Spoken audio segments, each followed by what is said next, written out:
ఒకసారి నది ఒడ్డున ఒక కోతి నివసించేది. అక్కడే ఒక ముసలి కూడా ఉండేది. మొదట వాళ్ళు స్నేహితులయ్యారు. కోతి ప్రతిరోజూ ముసలికి తీపి పండ్లు ఇచ్చేది. ఒకరోజు ముసలి భార్య చెప్పింది, "ఆ కోతి హృదయం నాకు కావాలి. దాన్ని తీసుకురా." ముసలికి భయం వేసినా భార్య మాట విని కోతిని వలలో పడేయాలని నిర్ణయించుకున్నాడు. అది కోతికి చెప్పాడు, "నదిలోని మా ఇంటికి రా. అక్కడ ఇంకా రుచికరమైన పండ్లు ఉన్నాయి" అని. కోతి నమ్మి ముసలి వీపుపై ఎక్కింది. నది మధ్యకు వచ్చాక ముసలి నిజం చెప్పాడు. "క్షమించు స్నేహితా.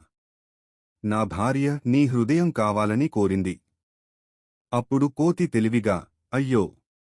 నా హృదయం నేను చెట్టుపైనే ఉంచేశాను. ముందుగా దాని దగ్గరకు తీసుకెళ్ళు" అని చెప్పింది. ముసలి నమ్మి తిరిగి చెట్టు దగ్గరకు వచ్చింది. కోతి వెంటనే పైకి ఎక్కి చెప్పింది, "ముసలి, హృదయం బయట ఉంచే జంతువులెవరు? నన్ను మోసం చేయాలనుకుంటే ఇదే ఫలితం."